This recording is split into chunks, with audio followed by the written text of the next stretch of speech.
ಜೈ ಹಿಂದ್ ಎಲ್ರಿಗೂ ಶೇರ್ ಮಾಡ್ರಿ, ಅದೇ ತರ ಸಬ್ಸ್ಕ್ರೈಬ್ ಆಗ್ರಿ.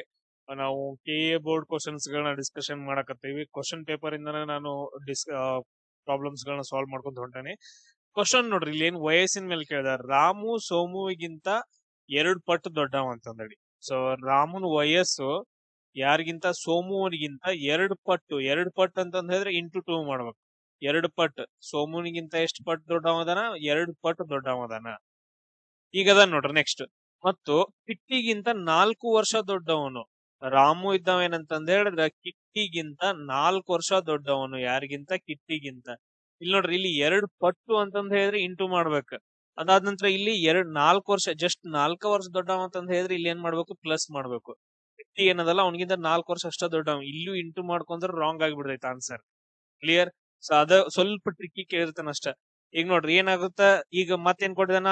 ಈಗ ಕಿಟ್ಟಿಗೆ 8 ವರ್ಷ ಅಂತ ಕೊಟ್ಟಿದಾನ. ಈಗ ಕಿಟ್ಟಿಗೆ ಎಷ್ಟು ವರ್ಷ ಐತಿ? 8 ವರ್ಷ ಐತಿ. ಅಂದ್ರೆ ರಾಮನ್ ವಯಸ್ಸು ಎಷ್ಟಾಯ್ತು ಇವಾಗ? 4 + 8 ಅಂತಂದ್ ಹೇಳಿದ್ರೆ ಟೋಟಲ್ ಆಗಿ 12 ವರ್ಷ ಆಯ್ತು. ಸೊ ರಾಮುದ್ ವಯಸ್ಸು ಎಷ್ಟು ಅಂತಂದ್ ಹೇಳಿದ್ರೆ 12 ವರ್ಷ. ಈಗ ನಮ್ಗೇನ್ ಕೇಳ್ಯಾನ? ಸೋಮುನ್ ವಯಸ್ಸು ಕೇಳ್ಯಾನ. ರಾಮುನ್ ವಯಸ್ಸು ಹಾಕ್ರಿ 12 × 2 × ಸೋಮು ಅಂತಂದ್ ಹೇಳಿ. ಸೋಮುನ್ ವಯಸ್ಸು ಎಷ್ಟಾಗತ್ ನೋಡ್ರಿ ಈಗ. ಇದನ್ನ ಈ ಕಡೆ ಕಳಿಸ್ರಿ, ಡಿವೈಡೆಡ್ ಬೈ ಆಗತ್ತ. 12 / 2 ಅಂತಂದ್ ಹೇಳಿದ್ರೆ 6. ಆಮೇಲೆ 6 ವರ್ಷ ಆಗತ್ತೆ. ಹಂಗಾದ್ರೆ ಇಲ್ಲಿ ಅಂದ್ರ ಆನ್ಸರ್ ಏನಾಗತ್ತೆ ಅಂತಂದ್ ಹೇಳಿದ್ರೆ 6 ವರ್ಷ ಅಂತಂದ್ ಹೇಳಾಗತ್ತೆ. 2 × 6 = 12. ಇಲ್ಲಿ ಪ್ರಾಪರ್ ಆಗಿ ನೆನ್ಪಿಟ್ಕೊಳ್ರಿ, 4 ವರ್ಷ ದೊಡ್ಡವ ಅಷ್ಟೇ. ಕಿಟ್ಟಿಗಿಂತ 4 ವರ್ಷ ದೊಡ್ಡವ. 8 + 4 12 ಆಗತ್ತೆ. ಅದಾದ ನಂತರ ಇಲ್ಲಿ 2 ಪಟ್ಟು ಅಂತಂದ್ ಹೇಳಿದ್ರೆ ಡಬಲ್. ನೆಕ್ಸ್ಟ್ ಕ್ವಶನ್ ನೋಡ್ರಿ, ಒಂದು ಆಯತದ ಉದ್ದ ಮತ್ತು ಅಗಲ 8:3 ಪ್ರಮಾಣದಲ್ಲಿದೆ. ಆಯತದ ವಿಸ್ತೀರ್ಣ 96 ಆದರೆ ಅದ್ರದ್ದು ಆಯತದ ಉದ್ದ ಎಷ್ಟು ಅಂತಂದ್ ಹೇಳಿ. ಈಗ ನಾವು ಒಂದು ಏನ್ ತಗೊಳ್ಳೋಣ? ಈಗ ಆಯತ ಅಂತ ತಗೊಳ್ಳೋಣ. ಇದನ್ನ ನಾವು ಆಯತ ಅಂತ ಕರಿತೀವಿ. ಇದು ಉದ್ದ ಯಾವಾಗ್ಲೂ ಸೇಮ್ ಇರುತ್ತ, ಅಗಲ ಏನಂತಂದ್ ಹೇಳಿದ್ರೆ ಯಾವಾಗ್ಲೂ ಸೇಮ್ ಇರುತ್ತ. ಸೊ 2 ಕಡೆ ಅಗಲ ಸೇಮ್ ಇರುತ್ತ, ಉದ್ದ ಸೇಮ್ ಇರುತ್ತ. ಅದನ್ನ ನಾವು ಆಯತ ಅಂತ ಕರಿತೀವಿ. ಉದ್ದ ಮತ್ತು ಅಗಲ ಎಷ್ಟು ಪ್ರಮಾಣದಲ್ಲಿ ಇದಾವ? 8:3. ಸೊ ಉದ್ದ ಮತ್ತು ಅಗಲ ಎಷ್ಟು ಅನುಪಾತದಲ್ಲಿದಾವ? 8:3 ಅನುಪಾತದಲ್ಲಿದಾವ. ಅದಾದ ನಂತರ ಆಯತದ ವಿಸ್ತೀರ್ಣ ಕೊಟ್ಟಿದಾನ. ಆಯತದ ವಿಸ್ತೀರ್ಣ ಎಷ್ಟೈತೆ ಅಂತಂದ್ ಹೇಳಿದ್ರ 96 ಅಂತಂದೈತೆ. ಈಗ ನೋಡ್ರಿ, ಆಯತದ ವಿಸ್ತೀರ್ಣವನ್ನ ಕಂಡುಹಿಡಿಯೋ ಫಾರ್ಮುಲಾ ಯಾವುದು? ಇಲ್ಲಿ ನಾವು ಚೆಕ್ ಮಾಡಿದಾಗ ಇದನ್ನ ಎಲ್ ಅಂತ ತಗೊಳ್ರಿ, ಬೆಟ್ರ್. ಇಲ್ಲಾಂದ್ರೆ ಏನೇ ಇರ್ಲಿ ಬಿಡ್ರಿ, ನಡೀತೈತೆ ಅದಕ್ಕೆ. ಸೊ ಈಗ ಏನಂತಂದ್ ಹೇಳಿದ್ರೆ, ನಾವು ವಿಸ್ತೀರ್ಣವನ್ನ ಕಂಡುಹಿಡಿಯೋ ಫಾರ್ಮುಲಾ ಏನಂತಂದ್ ಹೇಳಿದ್ರೆ AB ಅಂತಂದ್ ಹೇಳ್ತೀವಿ. ಜಸ್ಟ್ ಏನಂತಂದ್ ಹೇಳಿದ್ರೆ AB = 96. ಇದು ಫಾರ್ಮುಲಾ. ಉದ್ದ ಇಂಟು ಅಗಲ ಅಂತಂದ್ ಹೇಳ್ತೀವಿ, ಜಸ್ಟ್ AB. ಆಯತದ ವಿಸ್ತೀರ್ಣ ಏನಂತಂದ್ ಹೇಳಿದ್ರೆ ಉದ್ದ ಇಂಟು ಅಗಲ ಅಂತಂದ್ ಹೇಳಿ. ಇಲ್ಲಿ ನಮ್ದು ಉದ್ದ ಎಷ್ಟೈತಿ? B ಐತಿ. ಆಮೇಲೆ ಅಗಲ ಎಷ್ಟೈತಿ? A ಐತಿ. ಸೊ A × B ಅಂತಂದ್ ಹೇಳಿ. ಈಗ ನಾವು ಈ ತರ ಅನುಪಾತ ಕೊಟ್ಟಿದ್ದೇವೆ ಅಂತಂದ್ ಹೇಳಿದ್ರೆ, ನನಗೆ ಈಗ ಸಪರೇಟ್ ಆಗಿ A ವ್ಯಾಲ್ಯೂ ಮತ್ತು B ವ್ಯಾಲ್ಯೂ ಬೇಕು. ಹಂಗಾದ್ರೆ ನಾವು ಎದಕ್ ಕಂಪೇರ್ ಮಾಡ್ಬೇಕು? X ಕಂಪೇರ್ ಮಾಡ್ಬೇಕು. ಅನುಪಾತದಲ್ಲಿ ಕೊಟ್ಟಿದ ಅಂತಂದ್ ಹೇಳಿದ್ರೆ ಯಾವಾಗ್ಲೂ X ಕಂಪೇರ್ ಮಾಡ್ಬೇಕು. ಅವಾಗ ನಾನು B = ಏನಂತ ಬರ್ಕೊಂತೀನಿ? B = 8x ಅಂತ ಬರ್ಕೊಂತೀನಿ. A = ಏನಂತ ಬರ್ಕೊಂತೀನಿ? 3x ಅಂತಂದ್ ಹೇಳಿ ಬರ್ಕೊಂತೀನಿ. Clear? So A = 8x, B = 8x, A = 3x. X compare ಬರ್ಕೊಂಡ್ವಿ. ಇಲ್ಲಿ ನಾವು ಫಾರ್ಮುಲಾದಲ್ಲಿ ಹಾಕರ್ ನೋಡೋಣ. ಸೊ A ವ್ಯಾಲ್ಯೂ ಎಷ್ಟೈತ್ರಿ? 3x ಅಂತಂದೈತ್ರಿ. ಆಮೇಲೆ B ವ್ಯಾಲ್ಯೂ ಎಷ್ಟೈತ್ರಿ? 8x ಐತ್ರಿ. ಟೋಟಲ್ ಆಗಿ 96. ಸೊ ಇದನ್ನ ಇಂಟು ಮಾಡ್ರಿ. 8 × 3 = 24. 24x² = 96 ಅಂತಂದೇಳಿ. ನೆಕ್ಸ್ಟ್ ನೋಡ್ರಿ, x² = 96 / 24 ಮಾಡ್ರಿ. ಎಷ್ಟಾಗತ್ತ? 4 × 6 = 24, 4 × 8, 4 × 4 = 16. ಇದೆಷ್ಟು? 4 × 6 = 24, 4 × 8, 4 × 4 = 16. 6 1 6 4. ಸೊ x² ಏನಂತಂದ್ ಹೇಳಿದ್ರೆ 4 ಆಗತ್ತ. ಅದಾದ ನಂತರ ನಮ್ಗೆ ಇವಾಗ x ವ್ಯಾಲ್ಯೂ ಬೇಕಲ್ಲ. x = √4 ಅಂತ ಬರ್ಕೊಂತೀವಿ. ಸ್ಕ್ವೇರ್ ಅನ್ನ ತೆಗೆದ್ವಿ ಅಂತಂದ್ರೆ x ವ್ಯಾಲ್ಯೂ ಎಷ್ಟಾಗತ್ತೆ? 2 ಆಗತ್ತೆ.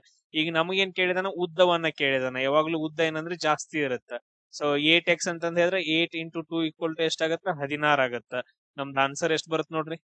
ಸೊ ಇಲ್ಲಿ ನಮ್ದು ಆಪ್ಷನ್ಸ್ ಒಳಗಡೆ ಏನಂತಂದ್ ಹೇಳಿದ್ರೆ 16 ಅಂತಂದಿಲ್ಲ.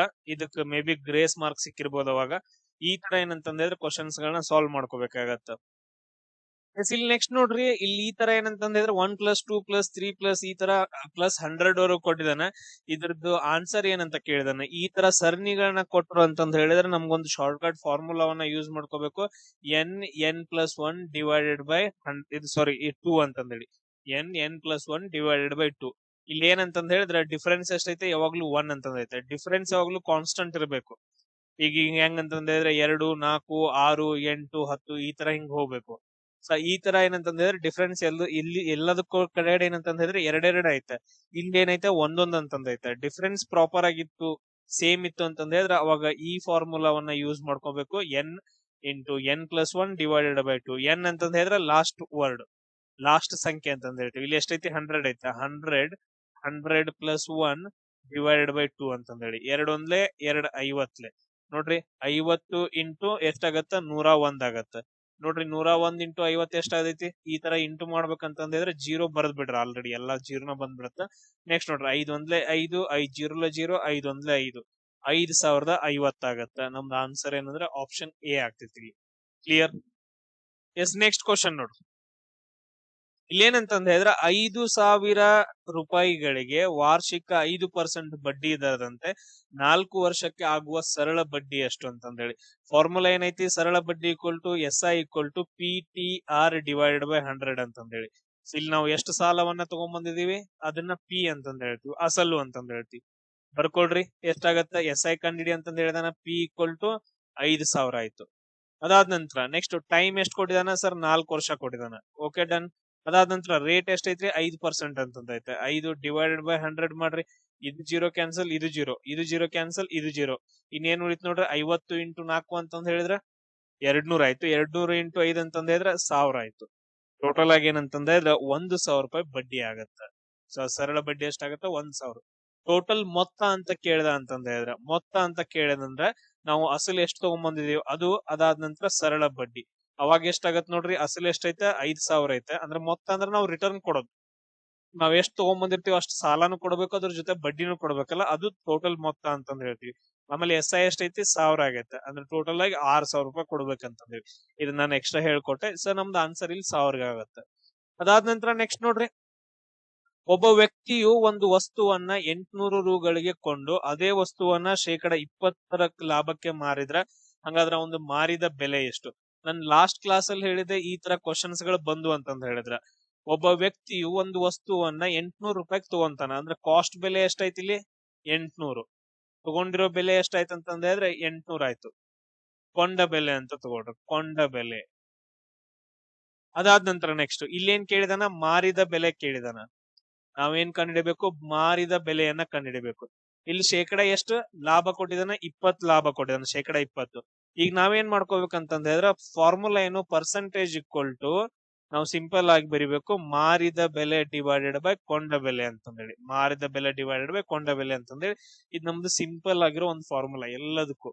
ಈಗ ಪರ್ಸೆಂಟೇಜ್ ಐತ್ಲ, ನಾವು ಪರ್ಸೆಂಟೇಜ್ ಅನ್ನ ಕಂಡಿಡಿಬೇಕು. ಈ ಪರ್ಸೆಂಟೇಜ್ ಅಂತಂದ ಹೇಳಿದ್ರ ನನಗೆ ಎಷ್ಟು ಬರುತ್ತ ಪರ್ಸೆಂಟೇಜ್ ಅಂತಂದೇಳಿ. ಈಗ ನನಗೆ ಎಷ್ಟು ಪರ್ಸೆಂಟೇಜ್ ಬರುತ್ತೆ? ಟೋಟಲ್ 100 ಅಂತೂ ಬಂದೈತಿ, ನಷ್ಟ ಅಂತೂ ಆಗಿಲ್ಲ. ಈ 100 ಜೊತೆಗೆ ಮತ್ತೆಷ್ಟು ಬರುತ್ತೆ? ಎಕ್ಸ್ಟ್ರಾ 20% ಲಾಭ ನನಗ್ ಬರುತ್ತಲ್ಲ, ಎಕ್ಸ್ಟ್ರಾ ಲಾಭ ನನಗ ಬರುತ್ತ. ಅಂದ್ರೆ ಟೋಟಲ್ ಆಗಿ ಎಷ್ಟಾಯ್ತು? 120% ಆಯ್ತು. ಈಗ ಬ್ಯಾರೆ ತಗೊಳ್ರಿ. ಈಗ ಏನಂತಂದ ಹೇಳಿದ್ರ ಸರ್ 20% ನಷ್ಟ ಆಗೈತಿ ಅಂತ ಕೊಟ್ಟಿದ್ದ ಅಂತಂದ ಹೇಳಿದ್ರ ಈಗ ನನಗೆ ಎಷ್ಟು ಬರುತ್ತ ಪರ್ಸೆಂಟೇಜ್? ನನಗೆ ಎಷ್ಟು ಬರುತ್ತೆ ಅಂತಂದ ಹೇಳಿದ್ರೆ ಪರ್ಸೆಂಟೇಜ್ ಸರ್ 100 ಇತ್ರಿ, 100 ಒಳಗೆ 20% ನಷ್ಟ ಅಂತಂದ ಹೇಳಿದ್ರೆ 20% ಹೋಗಿ ಬಿಡ್ತೈತ್ರಿ, ನನಗೆ ಬರುದಿಲ್ರ. 20% ಲಾಸ್ಟ್ ಆಗತ್ತ. ಅಂದ್ರೆ ನಾವು -20 ಮಾಡ್ಕೋಬೇಕು. ಅವಾಗ 80% ಅಷ್ಟ ನನ್ನ ಹತ್ರ ಉಳಿತು. ಕರೆಕ್ಟಾ?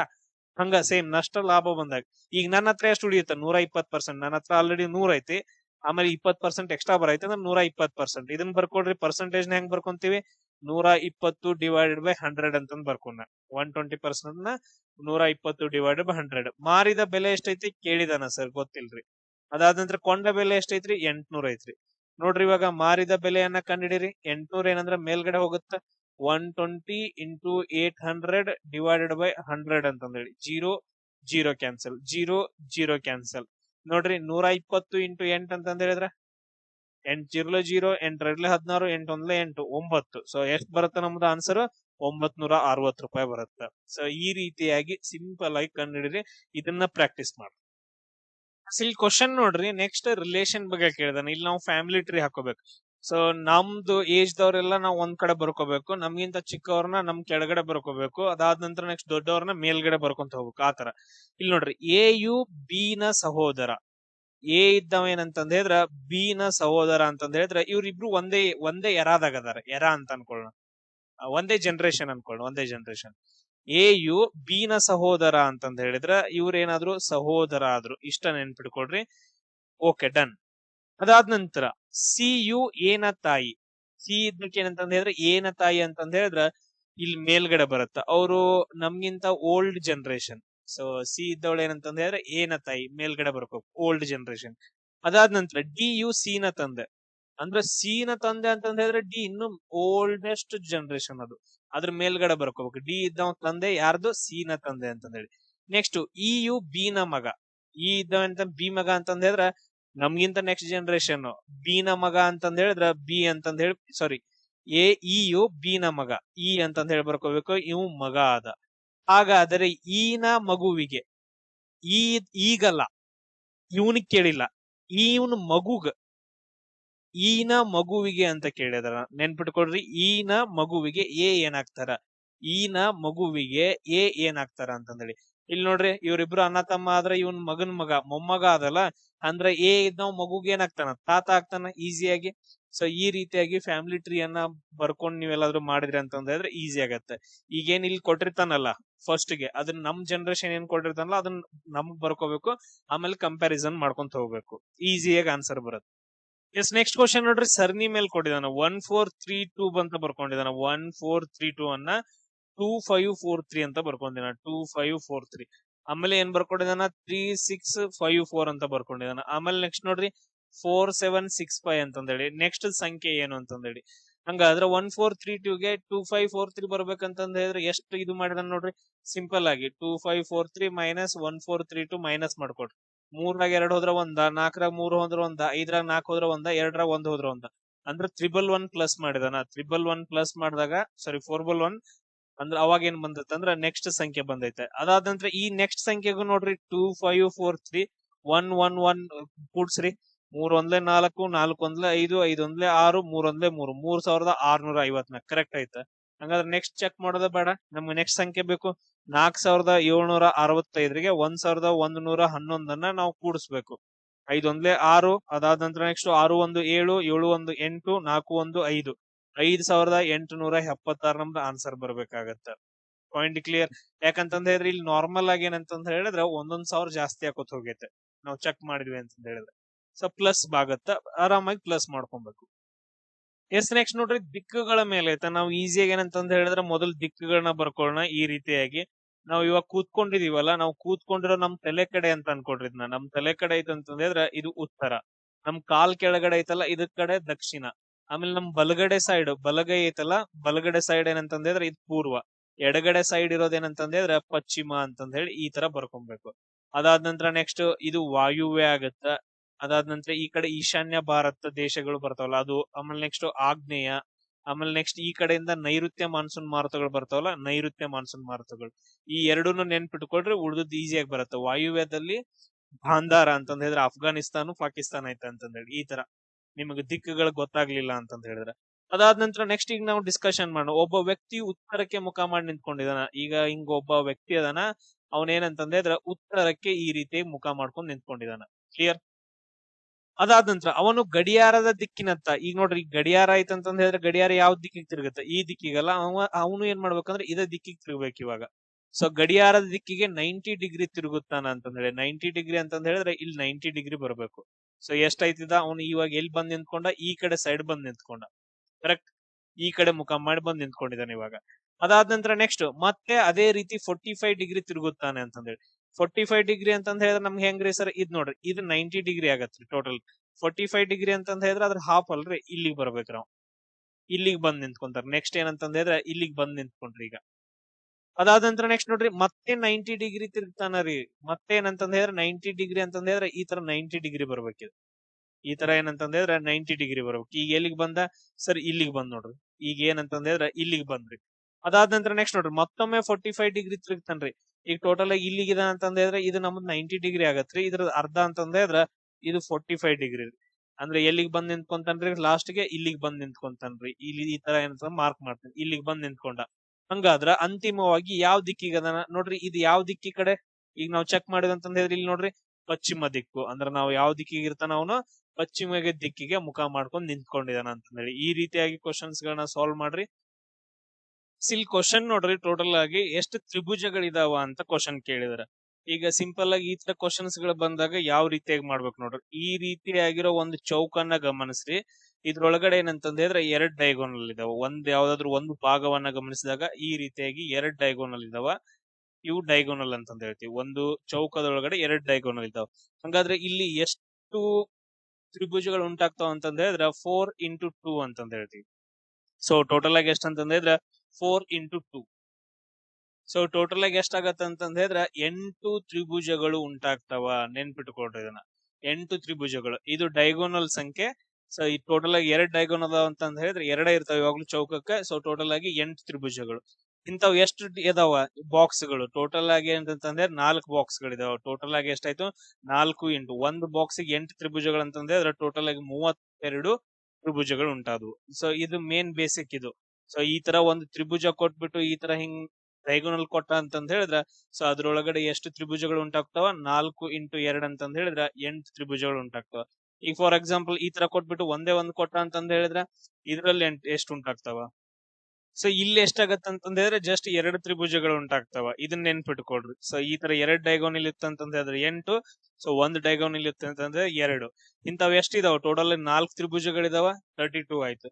ಅದಾದ ನಂತರ ನೆಕ್ಸ್ಟ್ ಇನ್ನೊಂದ್ ನೆನ್ಪಿಟ್ಕೊಳ್ರಿ, ಈ ತರ 2 ತ್ರಿಭುಜ ಅಂದ್ರೆ 2 ಸ್ಕ್ವೇರ್ ಗಳು ಈ ರೀತಿಯಾಗಿ ಎಲ್ಲಾದ್ರೂ ಮೀಟ್ ಆಗಿ, ಸೊ ಇಂತ ತರ ಒಂದು ಸ್ಟ್ರಕ್ಚರ್ ಇತ್ತು ಅಂತಂದ್ ಹೇಳಿದ್ರೆ ಇದನ್ನಷ್ಟ ತಗೊಂಡ್ರಿ ಅಂತಂದ್ ಹೇಳಿದ್ರೆ, ಇಲ್ಲಿ ಮೇಲ್ಗಡೆ ಇದನ್ನ ತಗೊಂಡು 2 ಚೌಕಗಳು ಪರಸ್ಪರ ಏನಂತಂದ್ ಹೇಳಿದ್ರೆ ಮೀಟ್ ಆಗ್ತಿದ್ವು ಅಂತಂದ್ ಹೇಳಿದ್ರ ಅಲ್ಲಿ 2 ತ್ರಿಭುಜಗಳು ಎಕ್ಸ್ಟ್ರಾ ಬರ್ತಾವ. ಡನ್. ಅದಾದ ನಂತರ ಈ ಕಡೆ ಏನಂತಂದ್ ಹೇಳಿದ್ರೆ 2 ತ್ರಿಭುಜಗಳು, ಈ ಕಡೆ 2 ಜಾಯಿನ್ ಆಗವ 2 ತ್ರಿಭುಜಗಳು. ಅದಾದ ನಂತರ ಈ ಕಡೆ 2 ಜಾಯಿನ್ ಆಗವ 2 ತ್ರಿಭುಜಗಳು ಬರ್ತಾವ. ಈ ಕಡೆ 2 ಬರ್ತಾವ. ಟೋಟಲ್ ಆಗಿ ಏನಂತಂದ್ ಹೇಳಿದ್ರೆ 8 ತ್ರಿಭುಜಗಳು ಬರ್ತಾವ. ಟೋಟಲ್ ನೋಡ್ರಿ 32 + 8 ಅಂತಂದ್ ಹೇಳಿದ್ರೆ 40 ಆಯ್ತು. ಕ್ಲಿಯರ್? ಇದೇನಂತಂದ್ ಹೇಳಿದ್ರೆ ನಾವು ಒಳಗಡೆ ಇರೋ ತ್ರಿಭುಜಗಳನ್ನ ನೋಡಿದ್ವಿ. ಇವಾಗ ನಾವ್ ಏನ್ ಮಾಡ್ಬೇಕಂತಂದ್ ಹೇಳಿದ್ರ ಔಟ್ ಸೈಡ್ ಇರೋ ತ್ರಿಭುಜಗಳನ್ನ ನೋಡ್ಬೇಕು. ಯಾಕಂತಂದ್ ಹೇಳಿದ್ರ ಔಟ್ ಸೈಡ್ ಕೂಡ ಡೈಗೋನಲ್ ಬಂದೈತೆ ಈ ತರ. ಸೊ ಔಟ್ ಸೈಡ್ ಇರೋ ಡೈಗೋನಲ್ ಹೊಸದೊಂದ್ ತಗೊಳ್ರಿ, ಈ ತರ ತಗೊಳ್ರಿ. ಇದೇನಂತಂದ್ ಹೇಳಿದ್ರೆ ಔಟ್ ಸೈಡ್ ಇರುವಂತ ಒಂದು ದೊಡ್ಡ ಟ್ರಯಾಂಗಲ್ ಇದು ಚೌಕ. ಇದು ಅದ್ರೊಳಗಡೆ ಈ ರೀತಿಯಾಗಿ ಡೈಗೋನಲ್ ಐತೆ. ನಾನು ಆಗ್ಲೇ ಹೇಳ್ದಲ್ಲ, ಈ ತರ ಒಂದ್ ಚೌಕ ಬಂದ್ಬಿಟ್ಟು ಅದ್ರಲ್ಲಿ ಏನಾದ್ರು 2 ಡೈಗೋನಲ್ ಇತ್ತು ಅಂತಂದ್ ಹೇಳಿದ್ರೆ ಟೋಟಲ್ ಆಗಿ ಎಷ್ಟಿರ್ತಾವ? ಸೊ ಇಲ್ಲಿ 4 into 2 ಅಂತ ತಗೊಳಕ್ ಆಗಂಗಿಲ್ಲ, 2 into 2. ಯಾಕಂತಂದ್ ಹೇಳಿದ್ರೆ ನಾವು ಆಲ್ರೆಡಿ ಕ್ಯಾಲ್ಕುಲೇಷನ್ ಮಾಡಿರ್ತೀವಿ. ಸೊ ಟೋಟಲ್ ಆಗಿ ಎಷ್ಟು ಬರುತ್ತೆ ಅಂದ್ರೆ 4 ಬರುತ್ತೆ. ಇಲ್ಲಿ 44 ತ್ರಿಭುಜಗಳು ಬರ್ತಾವ. ನೋಡ್ರಿ, ಹೊರಗಡೆ ಇತ್ತು ಅಂತಂದ್ ಹೇಳಿದ್ರೆ ಜಸ್ಟ್ ಎಷ್ಟು ಕರ್ಣಗಳಿದಾವಲ್ಲ, ಒಂದ್ ಕರ್ಣ ಏನಂತಂದ್ ಹೇಳಿದ್ರೆ ಈ ರೀತಿಯಾಗಿ ನೋಡ್ರಿ, ಒಂದ್ ಕರ್ಣ ಏನಂತಂದ್ ಹೇಳಿದ್ರೆ 2 ತ್ರಿಭುಜಗಳನ್ನ ಸೃಷ್ಟಿ ಮಾಡತ್ತ. ಸೊ ಈ 2 ಕರ್ಣಗಳು ಏನಂತಂದ್ ಹೇಳಿದ್ರೆ 4 ತ್ರಿಭುಜಗಳನ್ನ ಸೃಷ್ಟಿ ಮಾಡತ್ತ. ಸೊ ಈ ತರ ಒಳಗಡೆ ಇತ್ತು ಅಂತಂದ್ ಹೇಳಿದ್ರೆ ನಾವು ಈ ತರ 2 ಕರ್ಣಗಳಿದ್ವು ಅಂದ್ರೆ 4 8 ತ್ರಿಭುಜಗಳನ್ನ ಸೃಷ್ಟಿ ಮಾಡತ್ತ. ಸೊ ಈ ತರ ಸ್ಟೆಪ್ಸ್ ಗಳನ್ನ ಬರ್ಕೊಳ್ರಿ. ಇದು ಪ್ರಾಪರ್ ಆಗಿರೋ ಆನ್ಸರ್.